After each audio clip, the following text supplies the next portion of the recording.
नमस्कार दोस्तों, जंतर मंतर से एक बार फिर से एक जोरदार हुंकार भरी गई है।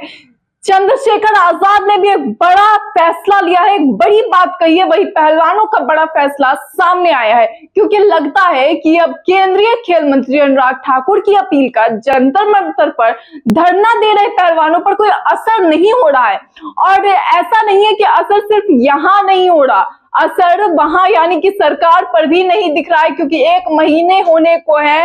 23 अप्रैल से लगातार प्रदर्शन में पहलवान बैठे हैं, मगर सरकार के कान में जू तक नहीं रेंग रही है। और यही कारण है कि पहलवान भारतीय ओलंपिक संघ के बृजभूषण शरण सिंह और wrestling federation of India WFI के पदाधिकारियों पर लिए गए एक्शन से अब संतुष्ट नहीं दिख रहे हैं।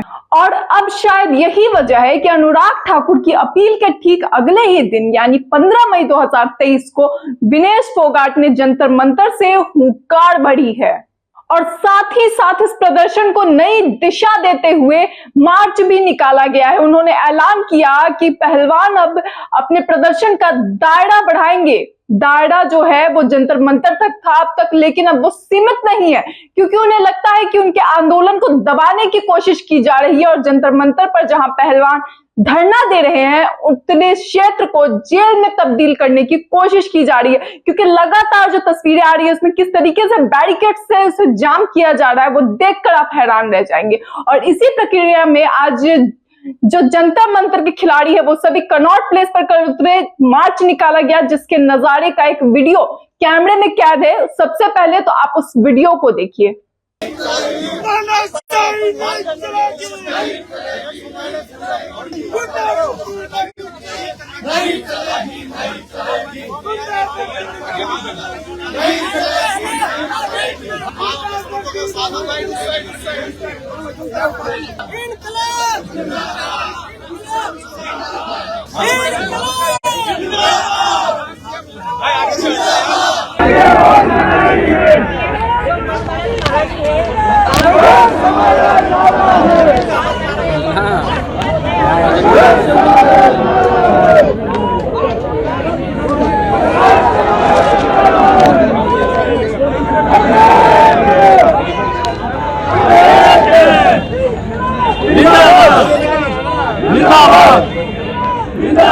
तो दोस्तों देखा आपने, पहले जंतर मंतर पर पहुंचे, वहीं सड़कों पर सोए, फिर दिन की 40 डिग्री में प्रदर्शन किया, कैंडल मार्च निकाला, ब्लैक डे मनाया गया। और अब दिन में इस तेज गर्मी में मार्च, यानी जिन खिलाड़ियों को खेल के मैदान में होना चाहिए था वो यहाँ दिन में जलते रह रहे हैं और रात को सड़कों पर सो रहे हैं। रात को सड़कों पर मच्छरदानियां लगाकर सोया जा रहा है। उस भारी बारिश में भी ये सभी खिलाड़ी यहाँ पर मौजूद रहे थे। जंतर मंतर के दौरान, जंतर मंतर पे प्रदर्शन के दौरान ये सभी खिलाड़ी वहां पर उस भारी बारिश में रहे, जबकि कई जगह से जो स्पार्क्स थे बारिश की वजह से, बिजली के तार के, वो भी निकल रहे थे वहां पर। उसके बावजूद वो सभी वहां पे रहे।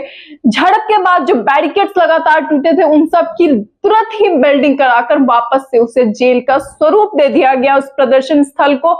लेकिन अब ये जो दायरा बनाया गया, इस दायरे में सीमित नहीं रहेंगे ये खिलाड़ी अब इस दायरे के बाहर निकलेंगे और अपने जो प्रदर्शन का दायरा है उसे बढ़ाएंगे। इसी बीच जो एक बड़ी खबर भी सामने आई है वो ये कि चंद्रशेखर आजाद ने कहा है कि 4 तारीख का वादा किया था कि मैं यहाँ परमानेंट आऊंगा, तो मैं अपने वादे से फिरता नहीं।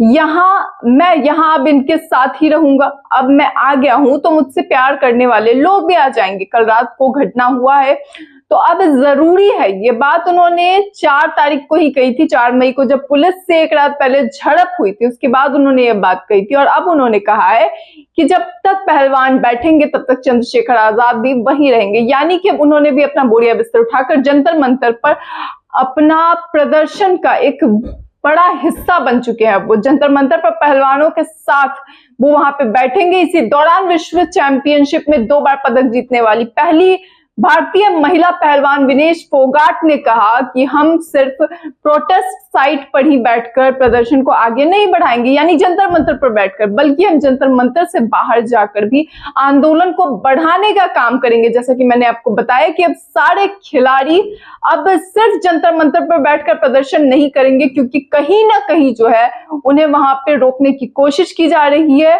अब वो बाहर निकलेंगे, सड़कों पर निकलेंगे, मार्च करेंगे और इसकी शुरुआत 15 तारीख से ही हो चुकी है। उन्होंने कहा कि उन्हें ऐसा महसूस होता है कि हमारा जो यह प्रदर्शन है इसको बिल्कुल भींचने की यानी दबाने का काम किया जा रहा है, बिल्कुल जेल में तब्दील करने की कोशिश की जा रही है, एक जगह पर बंद करने की कोशिश की जा रही है।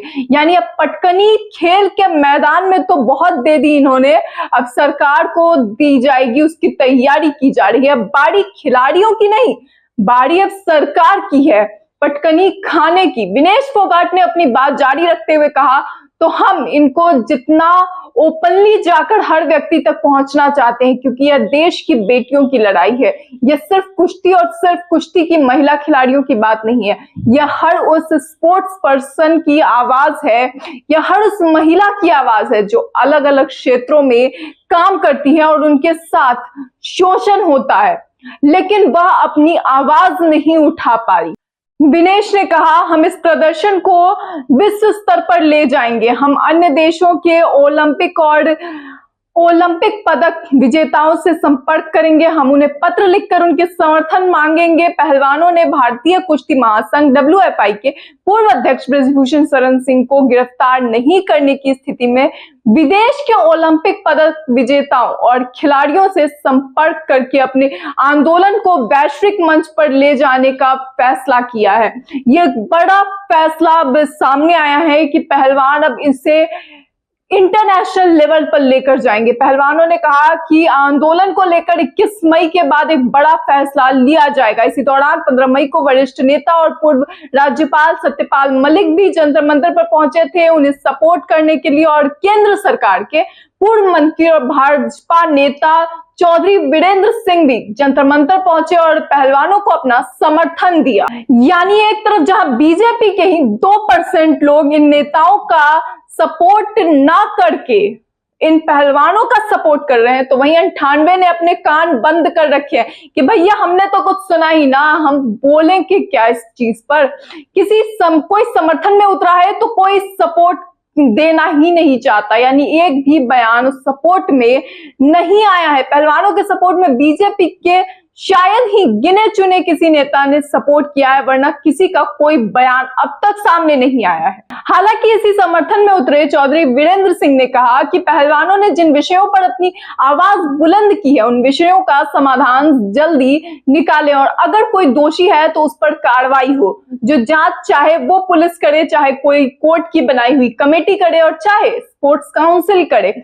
महिला जिन्होंने मुद्दों को उठाया है, ये मुद्दे बहुत गंभीर हैं देश के लिए, ये महिला की सामाजिक आजादी की तरफ इशारा करते हैं, तो ऐसे मुद्दों पर जांच पर पूर्ण संतुष्टि होनी चाहिए, ये बात वीरेंद्र सिंह ने कही है। वहीं इससे पहले भी 23 अप्रैल से धरने पर बैठे पहलवानों को रविवार को बड़ी राहत मिली थी, जब एड हॉक कमेटी ने बृजभूषण से उनके सारे हक छीन लिए थे।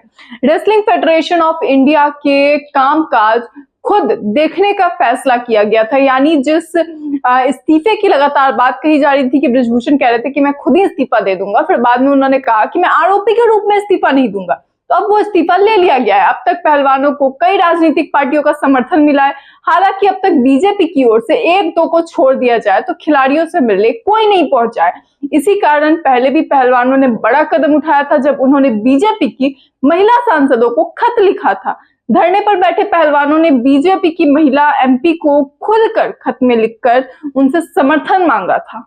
विनेश फोगाट ने कहा था कि जब आप महिलाओं की सुरक्षा की बात करती है, उनकी लड़ाई में साथी होती हैं, तो हम भी आपकी बेटियां हैं, हमारी भी इज्जत है। और सीधी सी बात है, जब बीजेपी की सभी जो महिला MP है वो सभी जब बात होती है महिला की तो बेटी बचाओ बेटी पढ़ाओ का नारा लगाने उतर आती है। यहाँ तक कि स्मृति ईरानी तो सिलेंडर लेकर सड़कों पे बैठती थी, मगर आज जब बात बेटियों की है, देश की बेटियों की है, तो फिर स्मृति ईरानी कहाँ है? ये एक बड़ा सवाल जो सभी कोई उठा रहे हैं। दोस्तों सीधी सी बात है कि किसी पार्टी संगठन या परिवार की तो नहीं है ये बेटियां, ना ही ये बेटियां किसी एक परिवार की हैं, ये देश की बेटियां हैं। ये वो बेटियां हैं जो दूसरे देशों में जाकर हमारे देश का झंडा ऊपर करती है।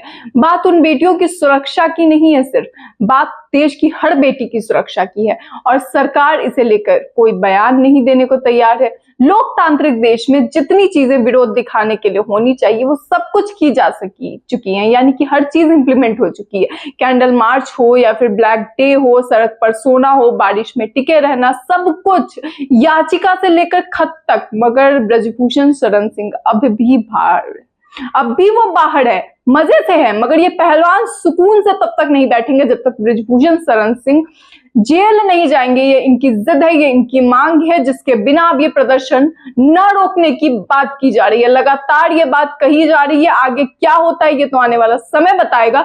मगर फिलहाल इस पूरे मामले में जो है, अब बेटियां सड़क से उस जंतर मंतर का दायरा तोड़कर बाहर निकल चुकी है और अब बात सिर्फ कर्नाटक में अब तक हार की थी, लेकिन ऐसा ना हो कि आने वाले समय में 2024 के इलेक्शन में बीजेपी के लिए ये चीजें भारी पड़ जाए। आने वाले समय में बीजेपी से लेकर क्या बयान देती है वो तो समय बताएगा, मगर फिलहाल इसे लेकर आपकी क्या राय है, अपनी राय को कमेंट बॉक्स में जरूर बताएं। फिलहाल इस वीडियो में इतना ही, तब तक के लिए धन्यवाद।